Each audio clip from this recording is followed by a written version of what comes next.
Three fake HOA enforcers tried to arrest an off-duty cop on his own porch just because he refused to take down his American flag. Dressed in knockoff uniforms and drunk on imaginary power, they thought their rules overruled the law. But they picked the wrong man. Officer Michael Banner knew exactly how to deal with frauds who play cop. Just wait until you hear how this standoff ended, and why justice didn't just win, it made a statement. The rain had been coming down in sheets for over an hour, turning the streets of Arlington, Texas into slow-moving rivers. Thunder rolled low like an omen as Michael Banner pulled into his driveway, windshield wipers fighting a losing battle against the storm. His shift had ended just 15 minutes ago, but his mind was still wired, still alert, the kind of muscle memory you don't shake after 16 years in uniform.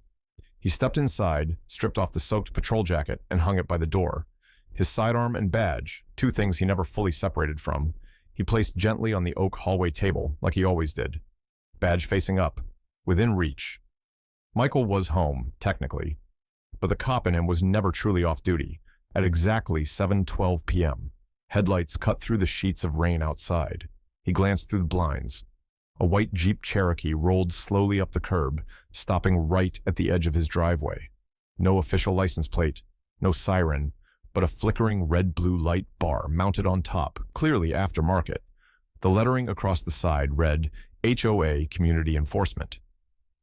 Michael narrowed his eyes. HOA? At this hour? Three men stepped out, dressed in black uniforms without a single real patch or badge between them. No name tags, no body cams, no city insignia. One held a handheld radio like a toy. Another fidgeted with a pair of steel cuffs. The third, tall, stiff-jawed, carried a stun gun like he wanted someone to notice. Michael opened his front door slowly, unsure if he was watching a bad prank or the opening act of something far worse. Then came the voice. "Step outside, sir. You're under investigation for HOA violations." Michael froze. He blinked. The words were so absurd he almost laughed. Almost. "I'm sorry, what?" He didn't step outside. He didn't move at all. Years of training held him still, observing, calculating, measuring the threat. The man with the cuffs took a step forward, his boots squelching on the wet pavement. He didn't identify himself. None of them did. No warrant. No probable cause. Not even a flimsy, laminated ID badge. "You're obstructing community law," the one with the stun gun said firmly, already climbing onto the porch. "Hands where I can see them." That did it. Michael's fingers twitched, not from fear, from anger, bone-deep, blood-boiling, measured fury. These clowns were playing dress-up with authority they didn't have, and they were doing it at his door, to him. The rain kept falling in sheets behind them, as if the sky itself had turned its back. The one with the cuffs shifted his weight, preparing for something. The man with the radio stood stiff, like he was waiting for a signal that would never come. Michael didn't reach for his badge. Not yet. He didn't need to, because in that moment, he didn't care who these men thought they were. What mattered was what they were about to find out. The porch light caught the faint glint of water running off their fake uniforms. Not a single regulation button. No certification. No accountability. Just arrogance, stitched into polyester. Michael took one step forward, letting his shadow stretch toward them. "You boys sure you know what you're doing?" he said, voice like cold steel. The one with the stun gun didn't flinch. He smiled, a twitch of power, the kind of smile a man wears when he's never been punched in the face for it. "We're authorized to take you in," he snapped. Michael's jaw locked. His pulse slowed. He could hear every drop of rain hitting the porch roof. His hands were still, his stance relaxed. But inside, every nerve was lit up like a live wire. And right then, he knew one thing. This wasn't about HOA violations. This was personal. This was power, unchecked and untrained, pointed at the wrong man. And they were about to find out just how wrong. Michael took a step forward. Not a rushed or aggressive move. Just one deliberate stride that carried the full weight of someone who'd seen too much to be scared by three amateurs in black. The porch groaned under his boot as rain trickled down his sleeves. He looked directly into the eyes of the man holding the stun gun, unflinching. "Badge numbers," Michael said, his voice low, flat and cold as a rifle barrel in winter. "Now." For a split second, all three froze. The guy with the cuffs blinked. The one with the radio opened his mouth, closed it, then swallowed hard like something had just crawled down his throat. The third, the one in charge, square-jawed, cocky, practically vibrating with fake confidence, shifted his stance but didn't speak. The stun gun trembled just slightly in the man's hand. Rain splattered off the porch roof like applause from an angry sky. Finally, the one with the radio stammered, trying to hold the line. "Sir, we don't need to answer to you," he said, voice just a little too high. "This is private jurisdiction." Click. In one swift motion, Michael reached into his jacket and pulled out his badge case. He didn't flash it. He opened it, held it steady like a weapon. A golden shield gleamed in the porch light, embossed with Arlington Police Department, sitting above his ID, his name, and his authority. "Arlington PD," he said sharply, "you just attempted an illegal detainment of an off-duty officer. Now it's your turn to answer." The stun gun dropped slightly, as if it had become heavier. The man holding it paled, lips parting, but no words came out. The one with the cuffs actually took a step back, boots slipping on the wet concrete. But the third, Mr. HOA alpha male, just sneered. That smirk, that same damn smirk Michael had seen too many times on people who thought a clipboard or a title made them untouchable. "We've got HOA authority," the man said defiantly. "That supersedes city cops on private land." It wasn't just wrong, it was delusional. Michael didn't react. Not outwardly. But something behind his eyes shifted, like a fire that had been quietly smoldering just got its first hit of oxygen. Of course, he knew exactly what this was. These weren't just wannabe tough guys. These were pseudo-cops, the self-deputized neighborhood tyrants who read one article on community code enforcement and decided they were Judge Dredd. He'd dealt with them before. Parking disputes, noise complaints, citations written in Comic Sans on HOA letterhead. But this? Storming a private residence, trying to make an arrest, armed, without jurisdiction, without probable cause. This was new, and it was illegal as hell. Michael's heartbeat didn't spike. His breathing stayed level, but inside, his mind ran through the charges: impersonating law enforcement, unlawful detainment, criminal trespass, weapons without authorization. A perfect storm of stupidity and entitlement. He kept his voice even, calculated. "You're impersonating police officers," he said. "That's a felony in this state." The leader smirked again. "We're enforcing community code. You're in violation of what? Having a flagpole?" He didn't answer. None of them did. They were unraveling, fast. Michael stared hard at the stun gun still dangling in the guy's hand. One wrong twitch, and this whole night was going to take a turn no HOA meeting would ever cover. Rain kept falling. No sirens yet, no backup. Just the quiet realization dawning on three men that they'd kicked down the wrong door, on the wrong night, on the wrong cop. Michael didn't raise his voice. He didn't have to. The weight in his tone said it all. Years of command layered into three words, spoken with deadly calm. "Face down, now." It hit like a bullet. Two of them dropped instantly, hands splayed on the rain-slick concrete, the cold soaking into their uniforms. They weren't just complying, they were surrendering. The guy with the cuffs muttered something, maybe a prayer, maybe a curse, but he obeyed. The third didn't. Alpha male. He bolted without a word, spun toward the Jeep like instinct had taken over.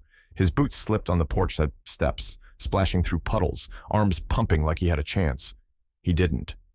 Michael moved. No hesitation, no wasted motion. The kind of reaction that doesn't come from rage. It comes from muscle memory built over years in the field.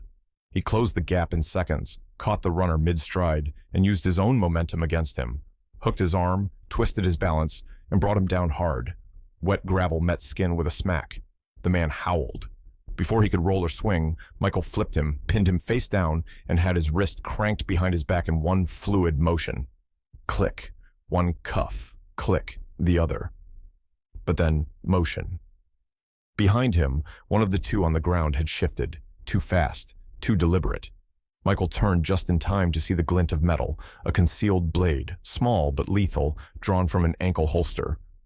"Don't," Michael warned, but it was too late. The man lunged. Sloppy, desperate, but dangerous.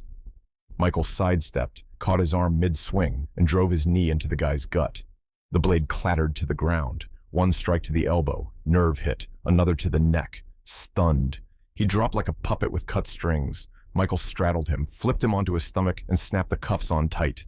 All three, down, breathing hard, wet, defeated.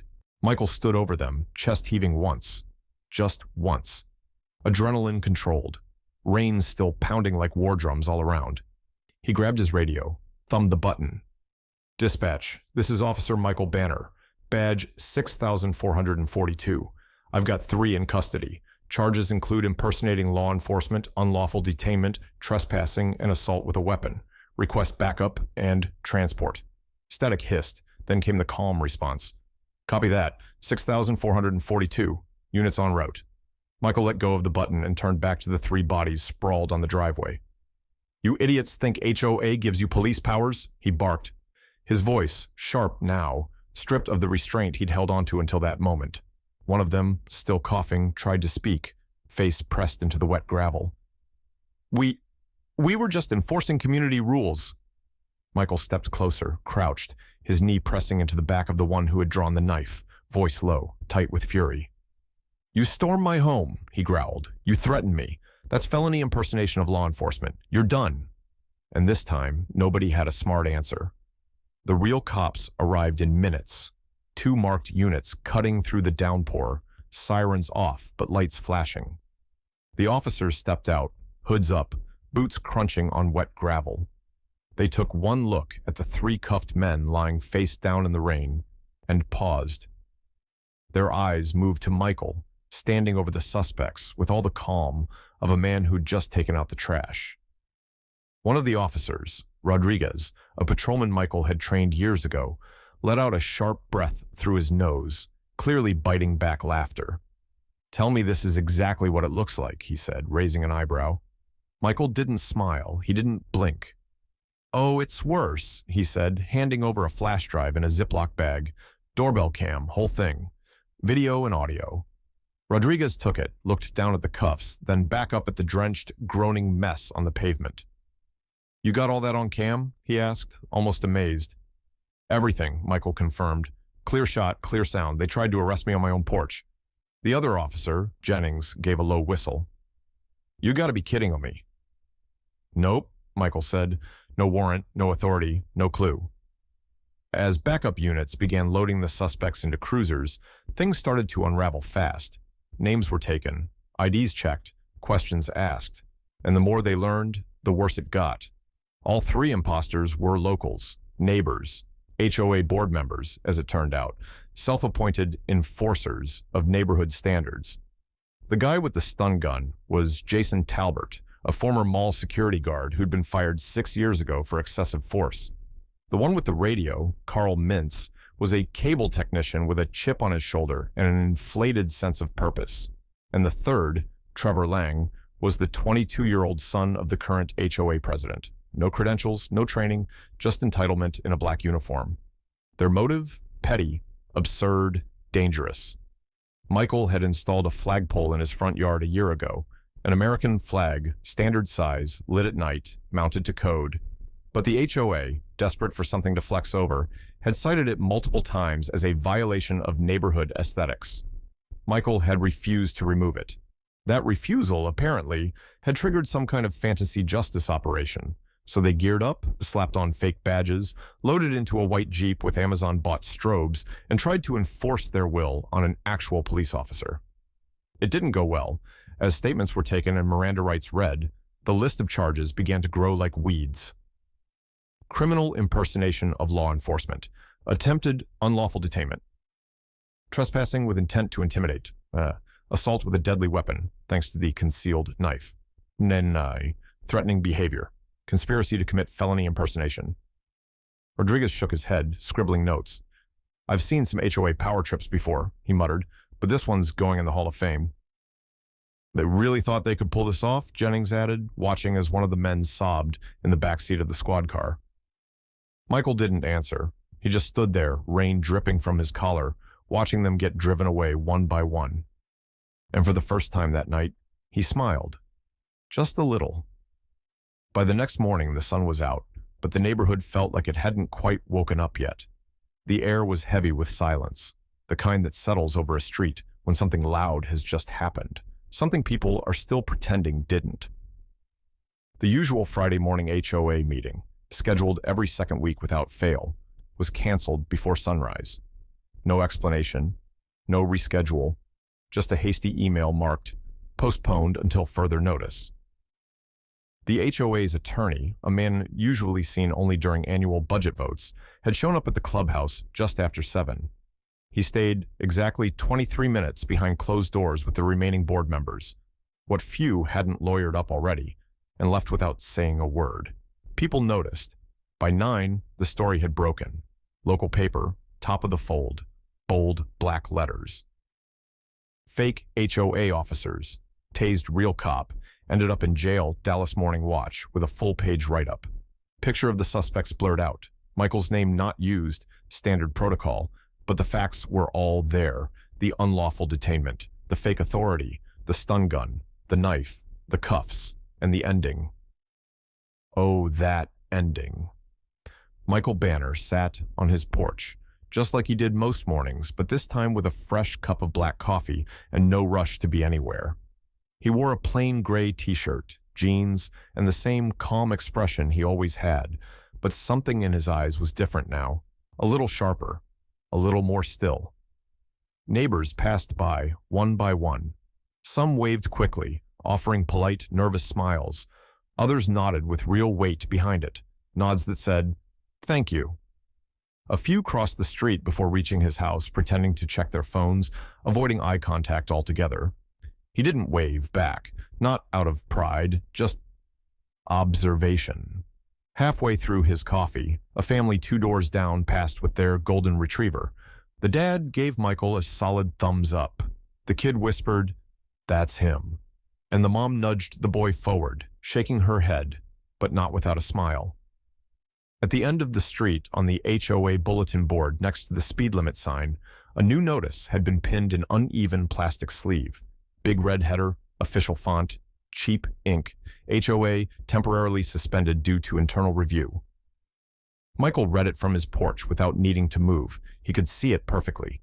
And while he didn't say anything, a quiet smirk pulled at the edge of his mouth. That was new. The HOA, long a looming, overreaching, bureaucratic shadow in the lives of the neighborhood, was finally quiet. No 14-day violation notices. No letters taped to doors about lawn height or mailbox color. No clipboard warriors marching down sidewalks with measuring tape. Just quiet. The flagpole in Michael's yard, the one that had caused all this, still stood tall. The flag moved gently in the breeze, perfectly lit, perfectly legal. And now, no one said a damn word about it. He took another sip of coffee. Steam curled upward like a victory banner. Justice hadn't just knocked. It had worn a badge. The courtroom was modest. No grand columns, no mahogany walls.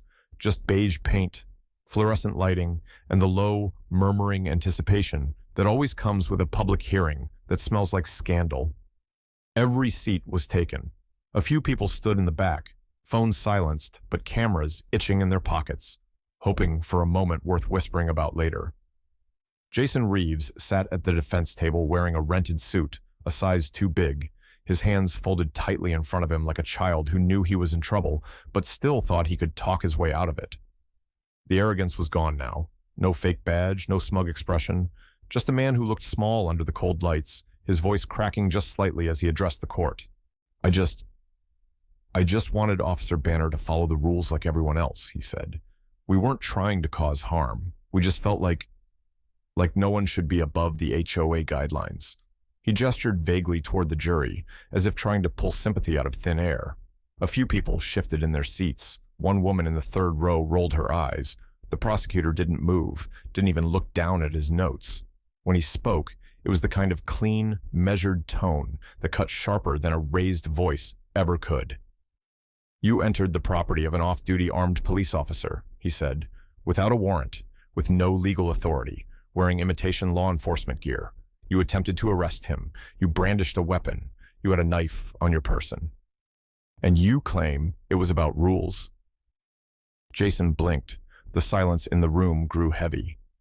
This was not code enforcement, the prosecutor continued. This was impersonation. This was intimidation. This was unlawful entry with intent to detain. You are not a victim. You are incredibly lucky this didn't end in blood. He turned toward the bench. The fact that the defendant is alive, sitting here, testifying, is a direct result of Officer Banner's restraint and training. I doubt the same would have been shown in reverse. Jason sank lower in his seat. Then came the judge's voice, dry, clipped, and unimpressed. You could have left a letter in his mailbox, she said, flipping a page on her docket. The gallery cracked. The laughter started as a low chuckle in the back and then spread like a wave. Short, stifled bursts of disbelief and amusement. Even the bailiff's mouth twitched before he caught himself. Jason stared at the table. But Michael Banner, sitting quietly in the back corner of the room, didn't laugh. He watched, calm, still. To the crowd, it was funny. To the press, it was drama. To the HOA board scrambling for damage control, it was a nightmare. But to him, this wasn't entertainment. This was principle. This was a line being drawn in ink. Not every battle is won on the street. Some are won when a judge looks a man in the eye and tells him flatly, you were wrong. That mattered. This wasn't revenge. It was confirmation. That no one, not even a neighbor in a cheap uniform, gets to rewrite the law. Not on his watch. The fallout didn't come all at once. It rolled in like a slow tide, steady and irreversible. Within days, the HOA board, once so proud, so untouchable, crumbled under the weight of its own arrogance. A formal announcement went out to all residents in a sealed envelope. Due to recent legal proceedings and ongoing investigations, the Evergreen Falls Homeowners Association will be placed under external administrative oversight effective immediately. External oversight, a polite term for being stripped of power. The man assigned to take over HOA operations was from a neutral legal firm appointed by the city. He wasn't local, wasn't friendly, and didn't care about aesthetic violations. His only job was to clean up the mess. Fast.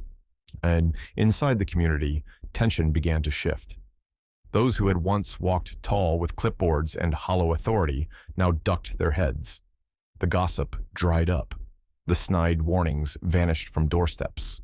The air, once thick with passive-aggressive control, was quieter now. People started breathing differently. Then came the letter, posted on the community bulletin board and emailed to every household, signed by Daniel Mercer, a junior board member no one had paid much attention to before the scandal. It was short, typed in plain Times New Roman, with no HOA header or logo. To the residents of Evergreen Falls, I want to apologize for my silence. I witnessed behavior within the board that was inappropriate, excessive, and at times illegal. I did not speak out when I should have. I remained passive while others crossed lines. That changes now. What happened to Officer Banner was not enforcement, it was abuse. The former leadership used fear, not service. I regret being part of it, and I hope this community can begin to rebuild with honesty. That letter hit harder than any news article. Even the Arlington Police Department weighed in. Their press release was clear, bold, and left no room for interpretation. Any person or organization, including HOA councils, impersonating law enforcement, or attempting unauthorized detainments, will be prosecuted to the fullest extent of the law. It wasn't just a warning. It was a line drawn with ink and authority. And the entire city saw it. Michael received the official apology a week later, a formal letter from the head of the city council, stamped, signed, respectful. It said all the right things. On behalf of the city, sincere regret. Your professionalism prevented tragedy. He read it once, folded it carefully, and filed it away. Not because he didn't care, but because it wasn't the one that stayed with him. That one came 2 days later, handwritten, dropped into his mailbox with no return address. Just a torn sheet of lined notebook paper, folded twice. Thanks for standing up. I thought no one could stop them. Derek, age 14. There was no last name, no phone number, just that simple message in shaky, careful handwriting. Michael sat on his porch that night, holding the letter in one hand, eyes scanning the quiet street. The flag waved softly in the warm breeze. Porch lights glowed. No patrols, no threats, just stillness. He thought about Derek, whoever he was. thought about how many people had stayed silent, not because they agreed with the HOA, but because they didn't think it was possible to push back. That letter meant more than a court ruling, more than any headline. Because it meant someone had been watching, waiting. And now they knew someone could stop them. And someone did. 2 weeks later, it arrived, quietly, without warning, in a plain white envelope slid through the paredes de Shagu. Verizon front desk slot at the Arlington Police Department. No return address, no markings. Just a thin packet marked confidential in bold, all caps, with a cheap printed label bearing one word, mediation. Michael found it in his inbox between a shift schedule and a flyer for a blood drive. He turned it over once, then opened it slowly. Curious. Inside was a neatly typed letter on HOA letterhead.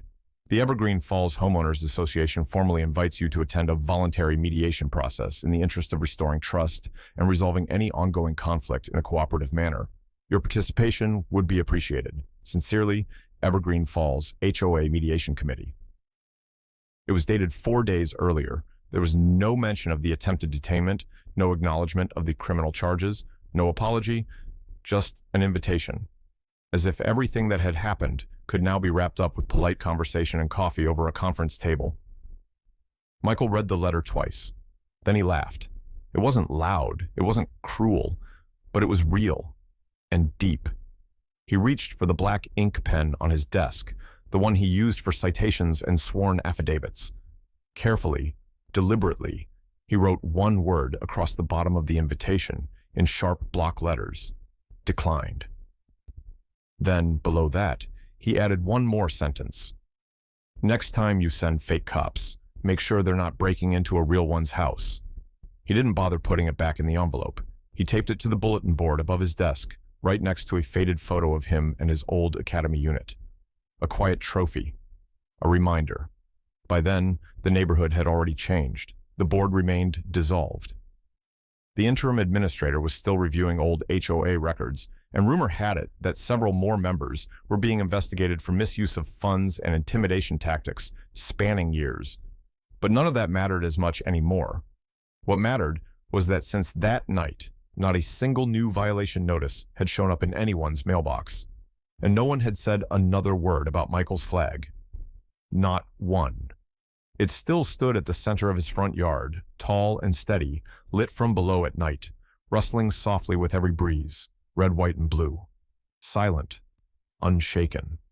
Sometimes neighbors passed by and nodded. Sometimes they stopped and saluted. Once, even the mail carrier paused and gave him a thumbs up. Michael never asked for thanks. He wasn't in it for pride or performance.